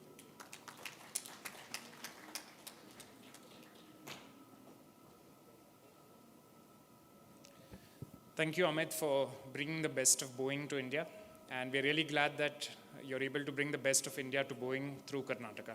Thank you for your support. We'd now like to invite Dr. Malhotra, who is the CEO and Managing Director of Dynamatic Technologies Limited, to share his experience of working in the state.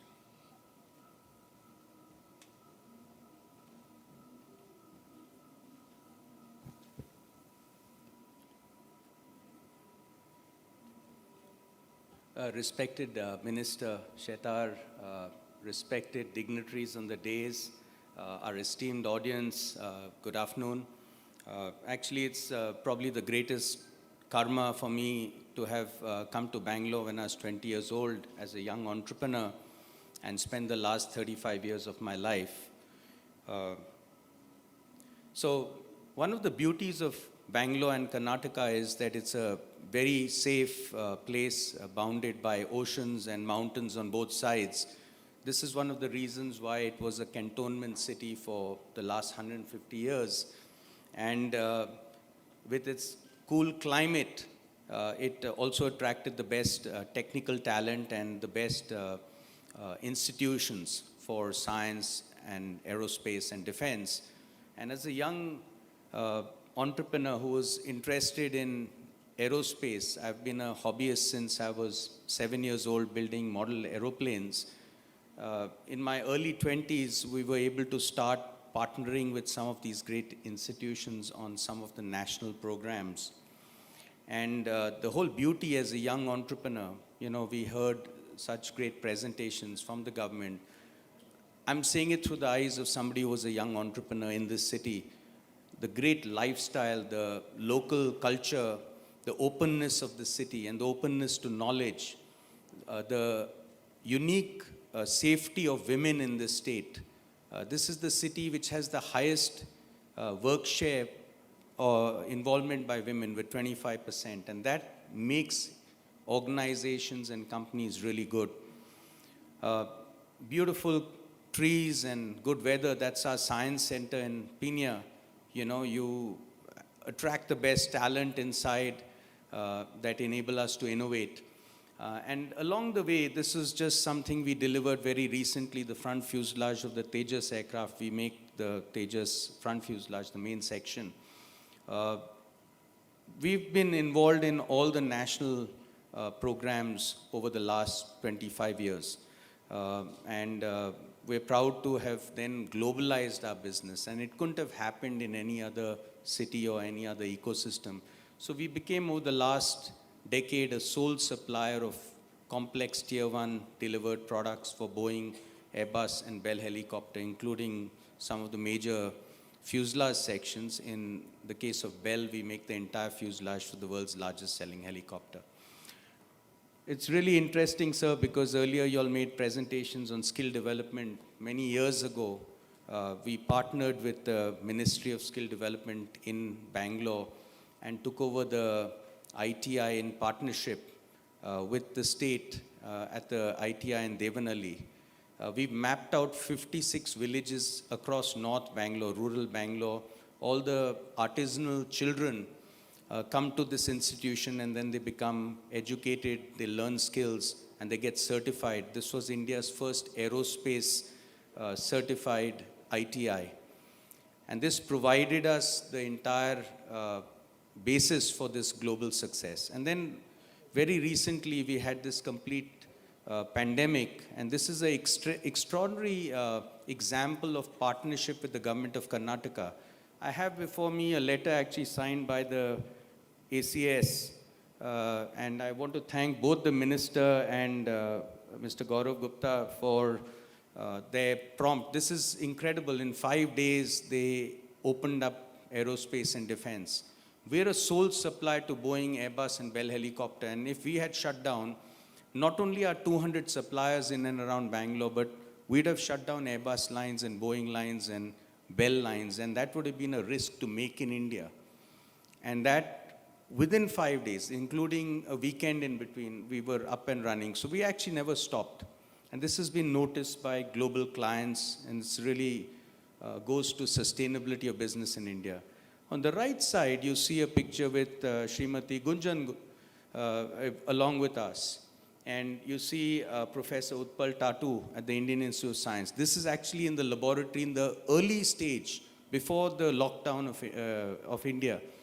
We work closely with these institutions to develop protocols along with the Ministry of Health of Karnataka. And one of the things that we did was we set up our own COVID lab. It's an ICMR certified COVID lab, and all our commitment to the government was, you're allowing us to work, we will ensure that the workplace is safe for ourselves and all our employees. We've conducted over 20,000 tests. And while this COVID was raging across India, we had only 69 positives, and none of them were inside the workplace. And I think good protocols, good systems are what kept Bangalore and Karnataka the best state, the safest state for our industrial workforce, and also we kept our economy open. And I think we were very fortunate to be part of this experimental learning because nobody had a playbook for this pandemic before. So this was all built on the fly in real time. We were all talking, we were experimenting, we were hiring people, we were putting it together, and we were taking knowledge out of the Indian Institute of Science. And you can run a business with the distancing and the cleanliness, and you can see the products being shipped out. These are all large products, as I mentioned, and they were keeping our customers' lines running. This is the site at the Bangalore airport. So I'd just like to thank everybody again in the government. They created an industrial park adjacent to the Bangalore airport. We have close to 30 acres there, actually right next to the Boeing Engineering Center. We are adjacent, we actually have a shared wall. And so Boeing does some engineering locally, we do manufacturing with them, we actually handhold together. This is an incredible ecosystem of innovation. We very recently delivered a R&D program of Boeing's, and we manufactured the stuff in less than 90 days, and it was almost a partnership of India, of Boeing and Dynamatic, delivering innovation during the coronavirus into the United States. So these are all youngsters who actually learned, they're from the North Bangalore villages, they've learned extraordinary skills at the ITI. This is real time, real work, constantly. Look, other states can offer you that we'll give you these packages. We have this through, I've been here 36 years. When I was 20 years old, we were financed by KSIIDC. I used to go there, we used to get small loans, build a small business. everything that has been talked about is actually something that we have experienced. And again, all I can say is come to Bangalore, come to Karnataka. It's a land of immense opportunity. It's my Karam Bhumi. Sir, my grandparents were freedom fighters, so I'm half from Bangladesh and half from Pakistan, actually, if I go by my grandparents. I was born in Bombay. I'm very fortunate I came to Bangalore, built a nice business, but I got married to a local girl, and my children are Kannadigas. Thank you, Jai Karnataka.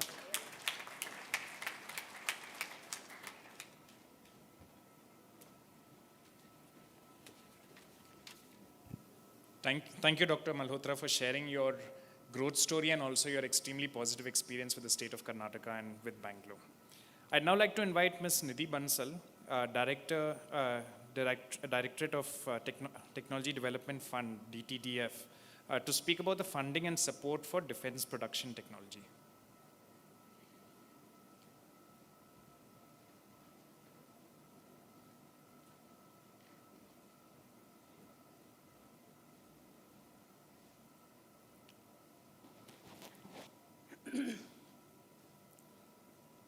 Thank you, Mario. Can somebody put my presentation? On behalf of DRDO headquarters, I wish all the members of this august gathering a very pleasant afternoon.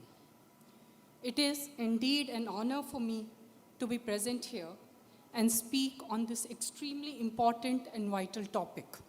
I'll be giving you a bird's eye on the Technology Development Fund scheme, which is a unique, holistic, and organic scheme of Ministry of Defense and being executed by Defense Research and Development Organization, or the DRDO. It was formulated in the wake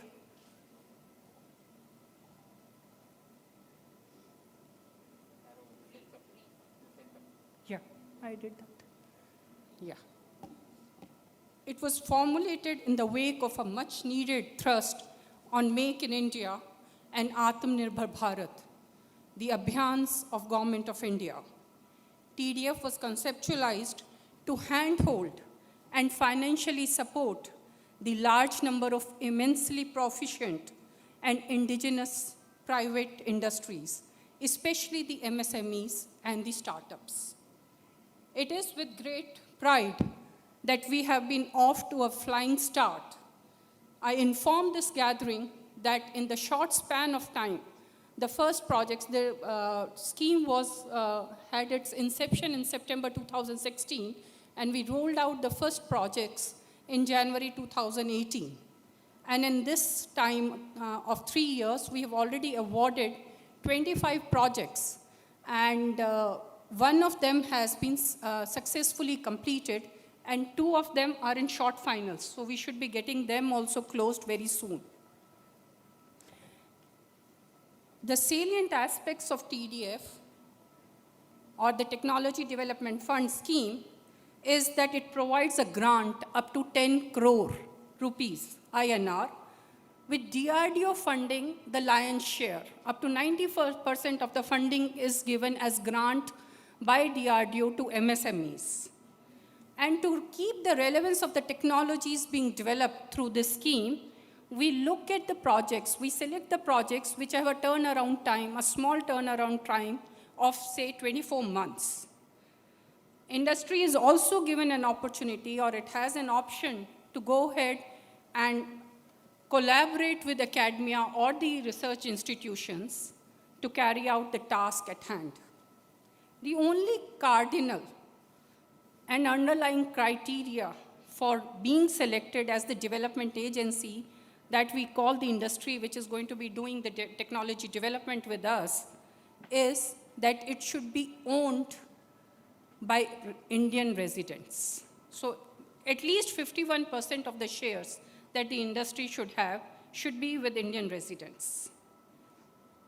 All this is, I'm sure, is quite unprecedented, and that is what makes it unique too. TDF is seeking to create a bridge that connects the various stakeholders to cross over the proverbial valley of death.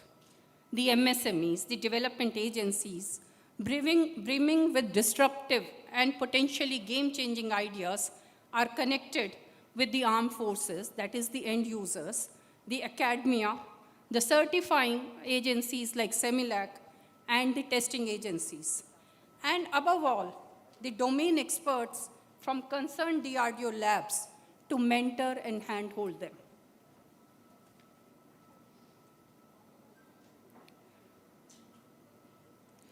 Through TDF, we are targeting the entire spectrum of military technologies.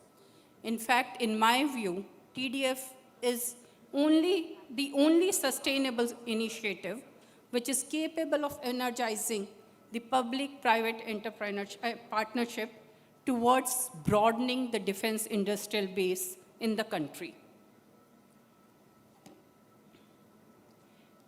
Through TDF, we envisage a framework which will allow MSMEs to leverage the skill sets and vast knowledge base that DRDO has acquired over 60 years. It also provides the end-use assistance, like I told, the operational requirements of the military technology.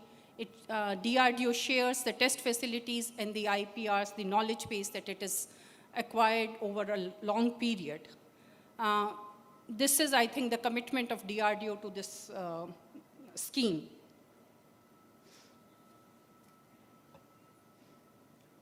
I'm sure that these efforts are bound to reduce our dependence on imports while providing a fillip to the export capability of the country. Our objective is to help the development agency cross the entry barriers, the stringent and tall entry barriers that a non-traditional industry faces when they first try to enter the defense supply sector. And it is looking at building a robust and resolute defense manufacturing ecosystem in the country. The ministry, on its part, has demonstrated its commitment to the scheme by including the technologies that will be developed by the Technology Development Fund under BI-ITTM category of the DAP 2020.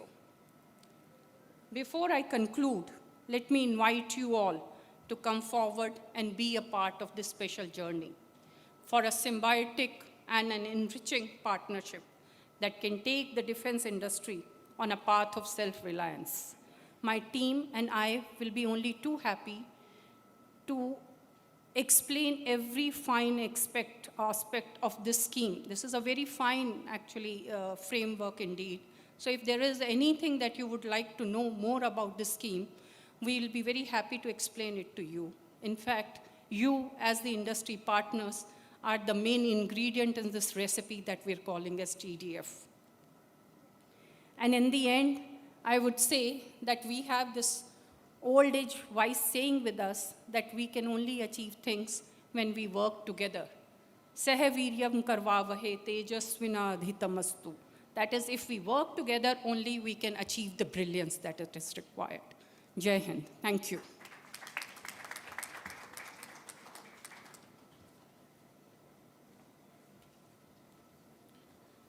Thank you, Madam.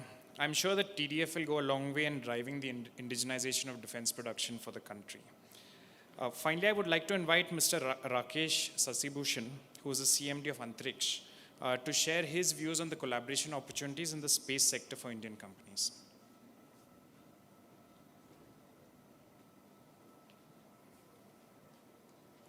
Thank you, Mario. Namaskara. I have a presentation here.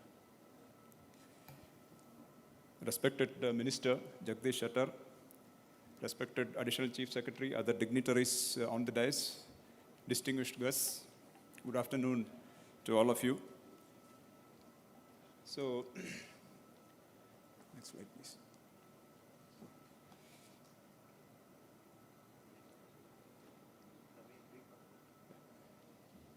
As you are aware, India has been in the forefront of space technology driven by Indian Space Research Organization for the past more than 50 years. And Antrix, together with ISRO, has brought this technology to the notice of the world. And Indian space products and services are familiar with many space agencies and companies in the space domain all over the world. So this global awareness about the Indian space program is very important today as the government has deregulated and allowed space industries to, in the private sector, to come into the space domain. Indian space was a closely regulated domain so far, and ISRO was the sole operator. And, but the name of the Indian space program, it is respected the world over. And this pedigree allows many companies who are looking at space as an opportunity to establish in this domain in the near future. Last year, Government of India has announced a set of deregulating measures and has said that the Indian private sector will be a co-traveler in the journey of space, level playing field. Some 4 important points that were announced by Honorable Finance Minister is the level playing field for private companies, predictable policy and regulatory environment, opening of ISRO's facilities for the private sector, and liberal geospatial data policy. So very important announcements there, and subsequently, Department of Space is working on the various policies in space, the space communication policy, the space remote sensing policy, and many other policies on how the space facilities can be utilized by, and expertise can be utilized by private sector to establish in the space commerce and space business arena. Global space industry revenues was expected to be accurate about, probably in the last report, it was about 366 billion and growing at a CAGR of around 5%. And Bank of America, Merrill Lynch, as well as Goldman Sachs predicts the revenue to exceed 1 trillion by 2040. And the opening of the Indian space sector, there is great opportunity to be taken by the Indian companies to be part of this growth. And coming to India, demand for space services in India, and also see, I've in the past 5 years, I have been in Antrix Corporation. We have received so many inquiries from developing countries in Southeast as well as in Africa, but there is no capacity to deliver those products and services across the globe. And this has been a serious handicap as far as taking space commerce forward, because India's share in the global market is only 2% now in this 366 billion. So it is a very small percentage share that we have. It can be increased. If suppose we increase it to 10%, it can be a fantastic growth that we are looking at. And it is possible because of the pedigree that we have, because of the name of Indian space program all over the world, and the basic infrastructure and expertise and skill sets available here in India. And many Indian companies are active in pursuing, we have noticed that there is a great deal of hidden demand as far as communication and space-based data utilization is concerned in India. And it is a delivery of the cost of delivery of these services that is hampering the development of these markets. And there is scope for a homegrown service provider for either SATCOM or remote sensing based application, and which is really big in India, and they can probably sustain the investment from the market in India alone. And we are seeing that kind of a requirement with the various government sector as well as in the private sector, the kind of enthusiasm and some of the tenders that are coming out, especially in the geospatial area, for utilizing space-based data for development and to utilization of the services, various services that the government is rendering to the masses. So many Indian companies now are active. As earlier presentation, Ms. Gunjan Krishna has mentioned about the Pixel. And there are many other companies in the established companies also who are looking at this sector, putting up end-to-end services in the space sector. And the opportunity is also high for satellite subsystems area. Subsystems area is another very, very important aspect, because many satellite companies, when they come, they will need the subcontractors to deliver the products to them. And I have shown the star tracker here. Like that, there are many other systems, inertial systems as well as electronic systems, power systems. Solar panels itself is a big business area. And these will be required, and many companies can look at these areas for establishing their business. And opportunity exists in these areas as well. So that as far as the technology goes, the technology is available with ISRO, and ISRO has come out with statements that they are willing to look at technology transfer through its commercial arms. And many foreign companies are looking at potential partnerships. They have been in discussion with us. Many companies have asked us about the scenario in India and how to come and which are the companies who can establish what is the kind of business that they can do, etc. And they're very, very keenly looking at Indian market, how it will develop. And right now, I would say that the Indian manufacturing costs really don't reflect in the products and services right now what ISRO is giving. And industries can actually bridge that gap and bring in Indian manufacturing, advantage of Indian manufacturing costs to the space-based services and make it really affordable for the Indian masses, bring out the hidden market outside, and then make a good business out of it. And they may be on the threshold of a great opportunity. And Karnataka, of course, at the forefront of the space capital, so to say. And there is a lot of skill available in Karnataka, a lot of knowledge there. And the Kannada government, as presented earlier, offers a fantastic opportunity for space companies to come and establish in Karnataka for their future market needs globally as well as in India. Thank you very much.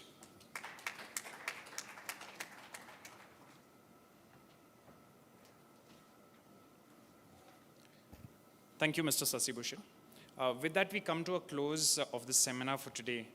We would like to thank our Honorable Minister, all the dignitaries on stage, all the government and industry participants for such a fruitful discussion today.